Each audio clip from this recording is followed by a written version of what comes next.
Tenemos más o menos 20 minutos aproximadamente para este intercambio y esta conversación. Ya tenemos aquí, la dinámica ha sido, están los micrófonos al frente. Si les parece bien, vamos con 3 preguntas, tres comentarios. Acá están los micrófonos. Les pediríamos que trataran de ser breves para que podamos escuchar más voces. Gracias, adelante. Bueno, Rita, muchas gracias. Me quedé un poco como que ibas como de un lugar a otro, y antes de que comentaras esta horizontalidad de las religiosas, estabas como a punto de decir algo sobre la puerta o lo que significa el feminismo y el movimiento feminista como ese. Entonces me quedé como. Bien. Sí. Gracias. Buenas tardes, Rita Segato. Pues antes que nada, bienvenida a México, y pues yo soy una de sus, digámoslo así, como grandes admiradoras. He leído sus libros. Yo soy abogada feminista y bueno, sus libros me han ayudado para entender más la violencia contra la mujer. Mi pregunta va sobre lo que decía ya al final. ¿Cuál sería la mejor forma o estrategia en los feminismos para luchar contra la furia del movimiento fundamentalista y reaccionario de las iglesias, ¿no? Hace unos días lo vemos muy seguido con los providas, cosas por el estilo, en donde, bueno, desde mi punto de vista joven, solo veo a la gente que se burla a través de Facebook o cosas por el estilo, pero no saben qué hacer, ¿no? Es algo, como dice usted, nuevo, ¿no? Y bueno, le agradezco, muchas gracias. Hola, creo que vamos a exigirle demasiado porque yo también me quedé más bien como con la parte última sobre cómo se configura esta parte del campo político en la dimensión religiosa, si podrían ahondar un poquito en eso y qué implicaría como en términos de cómo dialogar, cómo disputar también lo político en lo religioso. Bueno, claro, estamos pensando juntos, ¿no? Yo más o menos voy diciendo hasta dónde voy llegando. Inclusive estoy pensando, como decíamos, todo el tiempo, ¿no? Estoy viendo este momento que es un momento muy raro de la historia, ¿no? No es que yo puedo decir cómo se hace, hasta aquí llegué.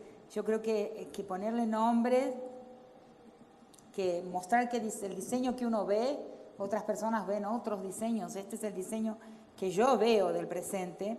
Ya al ver ese diseño empezamos a pensar entonces con más claridad cómo vivir en él y cómo trabajar en él para conducir la historia en la dirección que nos interesa, que en mi vocabulario le llamo que va en la dirección de un mayor bienestar para más gentes. Tengo una definición muy simple de mi meta histórica, no creo más en soy muy, ¿qué vas a decir?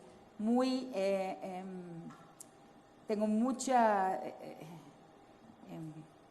dudas sobre, no hablo de utopía, porque cuando pensamos en utopía, aunque no es ese el significado de la palabra, no es esa su etimología ni su significado, pero caemos ya casi siempre en la idea de una sociedad del futuro, de una sociedad como debe ser, o sea, un diseño de cómo es la sociedad buena.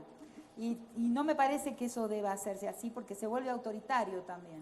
Se vuelve autoritario ya decidir cómo será la sociedad buena en el futuro. Creo que hablar de horizontes, y eso es más del vocabulario de Aníbal Quijano, que es un autor del quien aprendí muchísimo, y cuya lectura se la recomiendo, extraordinario pensador de nuestro continente. Él habla de horizontes, porque realmente el milagro hoy es que la historia está en movimiento, de que nada la para, es que es imposible capturar la historia, aún aquel país que reúne en sí mismo un poder de muerte mayor que todas las otras naciones juntas, aún ese país no consigue capturar y frenar y detener el curso histórico. Lo que nos es muy difícil, a veces a la gente que trabajamos con el análisis, es ver la inestabilidad la inestabilidad que es consecuencia del tiempo, ¿no? Ver la vida como inestable, porque todos nosotros, por lo menos los que hicimos en la universidad, hemos sido formados dentro de lo que llamé la neurosis monoteísta o la neurosis, que no son los monoteísmos, pero es el aspecto neurótico del monoteísmo, que es esa neurosis del control, o sea, de la verdad única, ¿no? De que si digo esto, lo otro no es verdad. Entonces, eso nos lleva también a un cierto enyesamiento de nuestra visión de mundo, ¿no? El mundo es así y hay una estructura que está fija y es de esta forma. Yo creo que debemos todo el tiempo luchar contra esa programación para la estabilidad con la que fuimos formados. O sea que el verdadero desiderato, el verdadero deseo es que el movimiento no se detenga, o sea que sea realmente incontrolable, ¿no? el animal de la historia, ¿no? Su incontrolabilidad o su indecidibilidad es fundamental porque es la libertad misma de la historia como consecuencia del tiempo. Entonces, creo que ese es un trabajo, ¿no? Es un trabajo primero en nuestras propias conciencias. Saber que el tiempo no está quieto, ni siquiera este tiempo en que vemos algunos tipos de gobiernos, de regímenes, porque son regímenes, en realidad, haber tomado en tantos países el control del Estado, ¿no? Ese es el otro tema, el Estado. Y ese es un tema importantísimo, ¿no? ¿Qué peligro le ofrecemos los feminismos a ese orden, ¿no? Por un lado, que si el patriarcado cae, eso lo he dicho muchas veces, cae la primera estructura de desigualdad y de expropiación de valor. O sea, ¿por qué los fundamentalismos surgen con tanta fuerza? Porque si el patriarcado como orden político se destruye, se pulveriza, cae por tierra, la primera lección de desigualdad y de autoridad y de poder y de valor no reconocido cae por tierra, que es la primera lección, la primera pedagogía de desigualdad con que se encuentra cada ser humano cuando nace al mundo en su familia, y la primera pedagogía de desigualdad en la historia también. Eso no hay tiempo para explicarlo ahora, creo, pero la primera pedagogía de desigualdad también en la historia, en los mitos de fundación de pueblos, como es el mito adánico, por ejemplo, la mujer que se porta mal y que el orden fálico, o sea, el orden patriarcal, la disciplina, ¿no? Esa Eva es como fundadora de una historia de un pueblo, está en muchos pueblos del planeta. El mito adánico es universal en el sentido de que en el planeta entero hay mitos de creación que narran eso, el castigo a la mujer desobediente, por diferentes razones. En un lugar se come la manzana, en el otro lugar le gusta mucho el sexo, en el otro lugar descuida el rebaño, en el otro lugar deja la flauta o el instrumento más potente en contacto con la sangre menstrual. Diferentes, digamos, desobediencias o incapacidades femeninas que al ser castigadas, a la mujer a ser disciplinada, comienza la historia de ese pueblo. Entonces, si cae ese orden, que es tan arcaico como estoy diciendo, ¿no? Que es fundante de la estructura de todos los poderes, es como si fuera el cimiento del edificio de todos los poderes, si cae ese orden, todo el edificio de los poderes balanza. Solo eso puede explicar también eso puede explicar la furia de la reacción fundamentalista, de la reacción patriarcalista, podríamos llamarlo, porque algo está en peligro. Eso es lo que me preguntaba en la primera pregunta. Y que estaríamos quizás muy cerca de un momento en que una gran parte de la población, de hombres y mujeres, se van dando cuenta de que este orden patriarcal no vale la pena, no trae felicidad, no trae bienestar. Entonces es una transformación que se da no en el Estado, sino en la sociedad. Por mucho tiempo hemos creído que tomemos el Estado y desde el Estado reorientamos la historia. ¿no? Lo tomemos por las armas o lo tomemos por elecciones, entramos al Estado y ahí cambiamos las cosas y nos dirigimos a un mundo con mayor bienestar y felicidad para más gentes. Pero la historia nunca ha comprobado que eso sucedió. Todos los intentos que se han hecho han fracasado, han caído por tierra.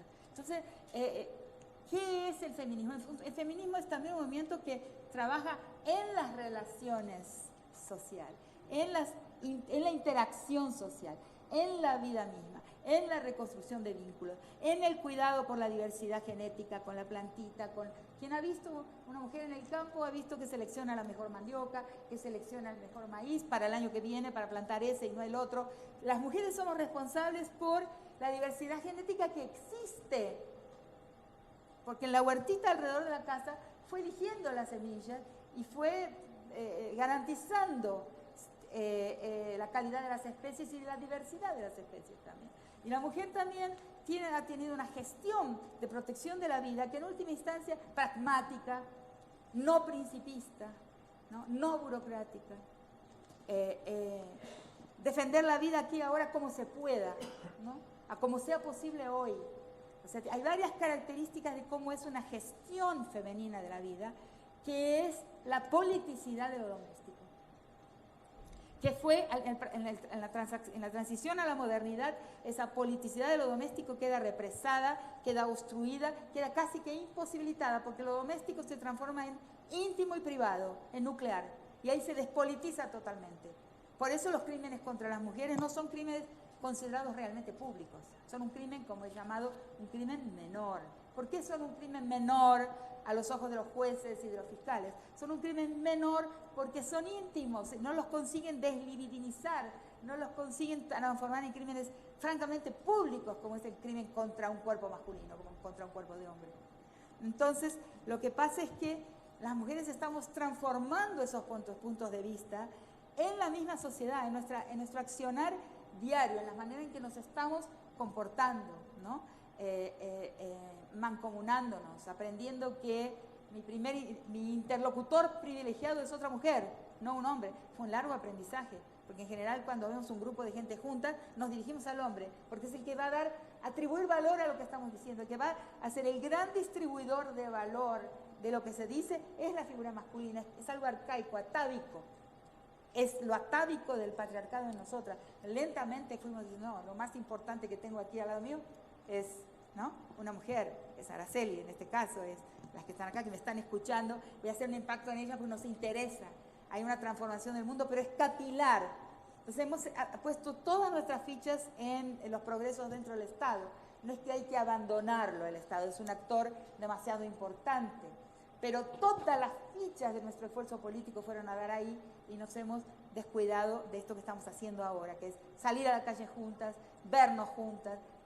La mujer en la calle es muy distinta al hombre en la calle, es muy distinta a los sindicatos en la calle, es muy distinta a los partidos políticos en la calle. Las mujeres en la calle tomando el espacio público es otra forma de tomarlo. Es la fiesta, es el beso, es el abrazo, es la gran proximidad física, ¿no? Es calentarnos si hace frío. Las marchas en Buenos Aires abajo del diluvio fueron noches heladas de lluvia, abrazándonos para dar calor.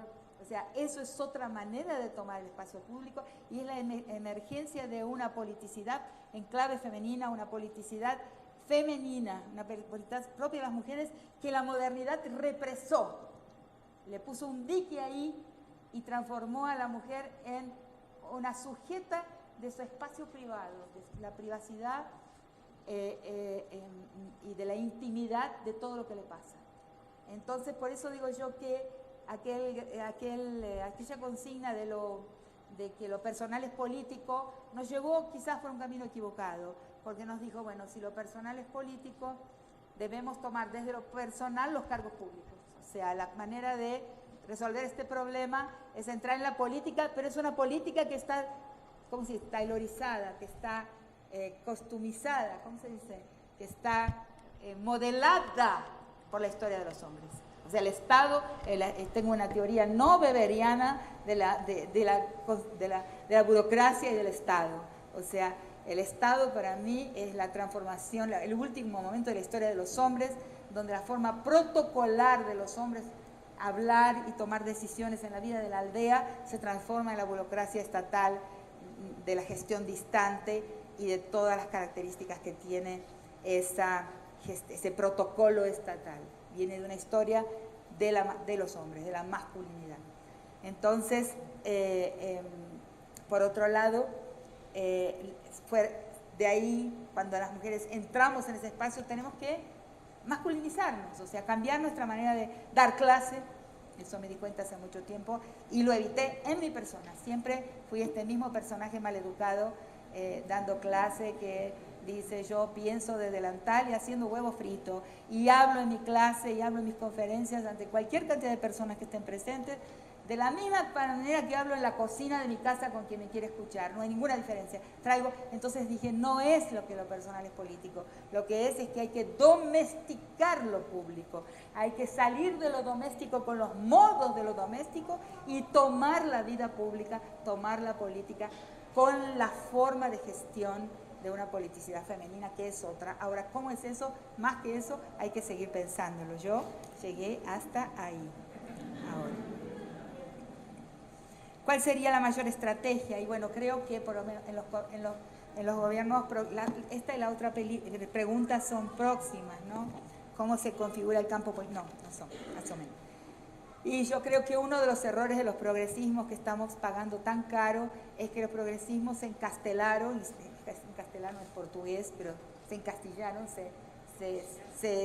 se parapetaron en el Estado, hicieron grupos de entendidos, de logias de entendidos, los que están por dentro, una red, y no salieron de cómo deberían haber salido a hacer el trabajo que hizo, como dije en mi conferencia de la Claxo, el trabajo lo hicieron las iglesias y el crimen organizado. Las iglesias y el grupo y el crimen organizado salió a la calle y estuvo en el medio de las personas. Nosotros, con la política progresista de los gobiernos que pasaron y del actual gobierno mexicano, que no repita los errores de los progresistas que ya salieron del poder, no hicimos el trabajo de la vida en el mundo, o sea, de la vida entre la gente. Eso es lo que hay que hacer, o sea, transformar la sociedad capilarmente, o sea, en el día a día, entre todos. Y la tercera pregunta, ¿cómo se configura el campo? Sí, claro. Entonces, por la importancia que vemos que ha tenido la religión en las decisiones políticas de los últimos tiempos, ¿no? Por ejemplo, en la votación del impeachment, 56 diputados dieron su voto para el impeachment de la presidenta Dilma, citando la palabra Dios, el nombre de Dios y la familia. O sea, ven que está nombrado ahí, ¿no? O sea, la importancia de la religión en el curso político del presente, tenemos que darnos cuenta que la religión es realmente...